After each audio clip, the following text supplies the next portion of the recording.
Salve nerds, galera, no vídeo de hoje, One Piece, teorias, dúvidas e curiosidades. E no vídeo de hoje a gente vai falar sobre a Supa Supa no Mi, a Akuma no Mi que transforma o usuário num homem lâmina, ou como diria aquele meme angolano, homem lásmina. Pois é, a gente vai falar aqui sobre o desperdício talvez aí que o Oda tenha feito com essa Akuma no Mi. Realmente é uma fruta que quando apareceu chamou bastante atenção, mas ficou para trás aí, conforme a obra foi ganhando outros caminhos, vai, por assim dizer.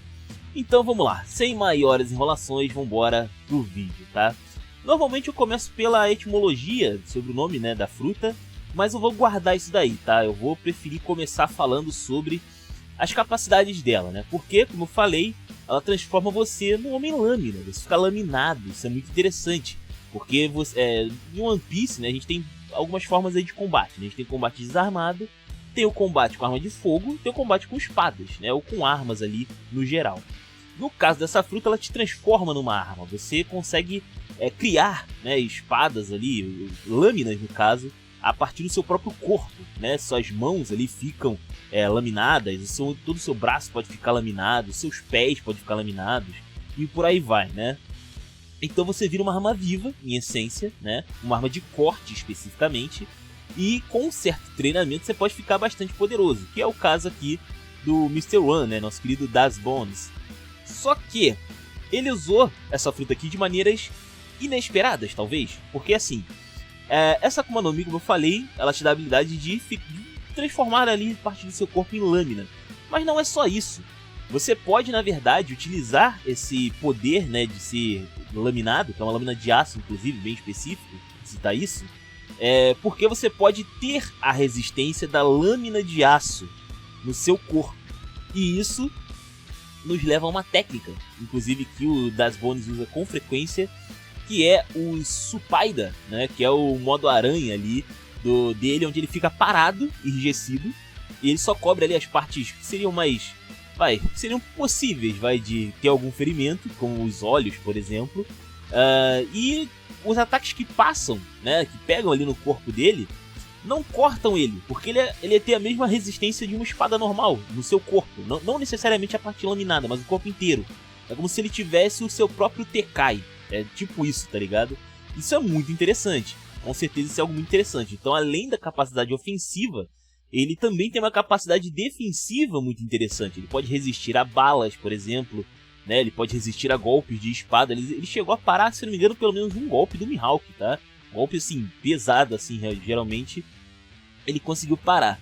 Então é bem interessante. Realmente é uma Akuma no Mi que tem ali um ponto positivo, vamos dizer assim, nesse quesito. Além disso, ele consegue adaptar, né, parte do seu corpo como lâmina. A gente já viu ele usar os dedos dele como se fossem foices ou garras de aço, né? Como se fosse ali umas foicezinhas, umas camas que a gente chama, o que é muito interessante porque ele tem, né, 10 dedos, então ele tem 10 foices para explorar aí o potencial dos golpes dele. Ele pode transformar o seu braço, o seu antebraço inteiro em uma grande lâmina, né, poderosíssima ali, e dá golpes bem violentos, né?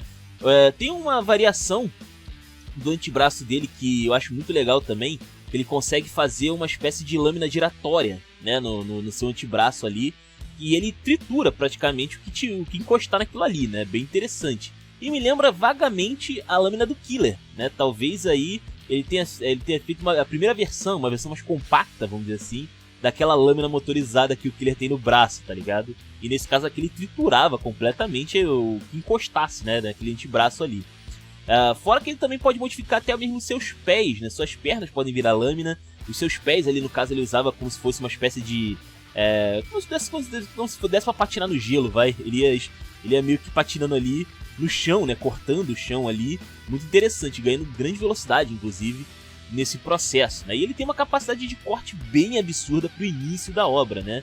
A gente lembra ali que no início da obra, criaturas que eram capazes de quebrar ali construções não tinham muitas, né? Você tinha ali os tritões que conseguiam virar uma casa, por exemplo, de cabeça para baixo. Você tem o Ruffy que conseguia até quebrar uma casa se ele utilizasse alguém como objeto, por exemplo, ele conseguia quebrar uma casa inteira sozinho numa porrada só, né? E o Zoro até então ele ainda não tinha uma grande capacidade nesse sentido. Mas a coisa foi escalando em Arabasta, né? Até chegarmos aí no Mr. One, que conseguia fatiar casas como se não fosse nada, cara. Naquela época era incrível isso, sabe? Naquela época era um bagulho assim, fora do patamar de One Piece até então, sacou? E esse cara deu muito trabalho, inclusive, porque com a capacidade defensiva que ele tem, de não ser devidamente cortado, né? Era muito complicado de lidar com ele, né? O Zoro teve muita dificuldade com isso, já que canonicamente o Zoro ainda não conseguia cortar outras lâminas ou materiais muito resistentes, né? Agora o cara é praticamente um Jedi, né? Mas naquela época ali a coisa era um pouco diferente. Então ele deu bastante trabalho, principalmente pela capacidade defensiva da fruta dele, tá? Ele ganhou praticamente no cansaço, o Zoro, pode-se dizer assim, né? Até o Zoro se levantar e querer ali uma revanche, né? A revanche definitiva. Mas enfim, ele detonou o Zoro ali de várias maneiras. Só que acontece que depois que o Zoro vence ele, essa Akuma no Mi teve uma morte horrível, vamos dizer assim, teve um final trágico. Por quê? Depois disso, essa Akuma no Mi meio que ela ficou no ostracismo. O Mr. One até voltou a utilizar essa fruta, ele apareceu de novo na obra mais pra frente, mas conforme a obra foi avançando, os poderes, as capacidades dessa Akuma no Mi se mostraram mais um atraso do que algo benéfico. Porque era muito interessante essa resistência e o poder de corte que ela tinha lá atrás, em Arabasta, quando a gente não tinha muito disso. Depois, cara, não tinha a menor graça, sabe? Assim, primeiro que ele enfrentou o Mihawk, né? Ele enfrentou o maior espadachim do mundo que simplesmente ignora completamente o fato dele ser um homem laminado, tá ligado? O cara, tanto que ele não deu muito pro cheiro, não. Ele não durou muito tempo com o Mihawk, não. Acabou tendo aí também um corte horrível ali, né? Ficou aí marcado pelo Mihawk.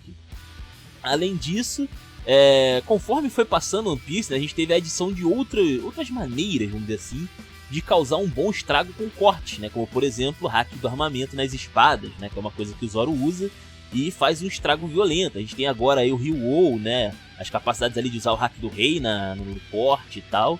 É uma coisa que deixa muito mais poderoso do que aquilo que o Das Bones fazia, sacou? É muito melhor, né?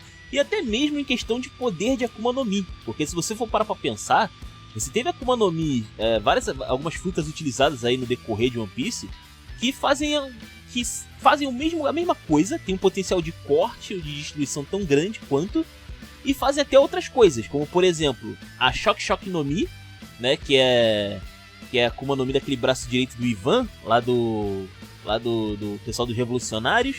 Se eu não me engano, quem come ele foi o Inazuma, lembrei agora o nome, Inazuma. E tem a Buki Buki no Mi, da Baby 5, né? A Akuma no Mi dela faz algo parecido também. E aí o que acontece? No caso é até melhor, porque o Shock Shock no Mi tem o poder de... Ele transforma os braços ali em tesouras, né? Que podem ser utilizados ali pra cortar e tal. E ele tem a habilidade ali de meio que manipular como se fosse um tecido, qualquer coisa que ele corta, né? Já no caso da Buki Buki no Mi, pô, a Baby 5 vira literalmente uma arma, sabe? Ela vira literalmente isso. Ela vira não só de corpo a corpo, mas todas as armas, né? Ela pode virar espadas, lanças, bombas, armas de fogo, sabe? Não tem limite. Então, cara, assim, botando na mesa, é uma Akuma no Mi que ficou no ostracismo, sabe? Com o decorrer da obra. É bem louco, cara. Eu acho uma pena, inclusive, porque ela tem um potencial muito grande, principalmente pela característica defensiva, né? Imagina o cara aplicar hack do armamento nesse corpo de aço. Seria foda pra caramba, sabe? Seria algo bem poderoso. Ou talvez até o Ryu-Oh, como seria, né? Aplicar ali mesclar ali um hack do rei nessa resistência aí do cara. Pô, seria bem interessante, com certeza. Mas, assim, é uma fruta que ficou no ostracismo. Talvez o Oda traga ele mais uma vez aí, mais pra frente, né? Talvez a gente veja ele de novo rivalizando com o Zoro e tal. Mas, enfim, ela ficou pra trás. Ela realmente ficou ali uma versão bem inferior a tudo que a gente vê até agora, nos dias de hoje, em One Piece, tá? Agora sim, falando sobre curiosidades aqui pra encerrar o vídeo, eu guardei a etimologia, né? Eu não queria falar sobre da onde vem esse nome, né? Da Akuma no Mi, que é a Supa Supa no Mi. Acontece que, cara, tem várias... Esse nome é utilizado de maneira bem inteligente, na obra.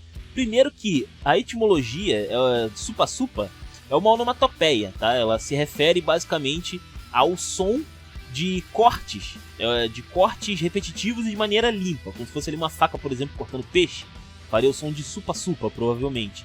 Então é daí que vem esse negócio, é uma onomatopeia, um sonzinho, né? Basicamente ali de corte limpo, né? Que passa direto. Além disso, esse supa também se refere ao próprio Das Bones, porque foi falado em um S.S. que ele queria ser um super-herói quando ele era mais novo, né? E super-herói em japonês é Supahiro. Pois é, pra quem já viu o Boku no Hero sabe que eles falam assim, né? É Supahiro que eles chamam. E o Das Bones, ele queria ser um super-herói, então esse nome, Supa, ele acaba utilizando nos seus golpes, não só porque é o nome da Akuma no Mi, mas também pela referência, dele querer ser um super-herói. Então você tem ali alguns golpes, como por exemplo, o Super Breaker, né, que é chamado aqui, no caso, na versão dele, de Supa Bureiko, né? Ele substitui o Super por Supa, basicamente, né? Também tem a questão de que ele é meio que um homem de aço, né, por assim dizer, nesse sentido, né? O que também remete a ele ser um super-herói, né? É bem interessante. Então foi usado aí de maneiras até interessantes aí o nome, tá? E esse Supa se repete em todos os golpes praticamente dele, né? De maneiras ali um tanto diferenciadas. Enfim, é isso. Espero que vocês tenham gostado. Comentem aí, os comentários são de vocês. Se inscrevam, compartilhem. Taverna do Bacon, link na descrição. Eu vou ficando por aqui. Valeu, nerds! Fui!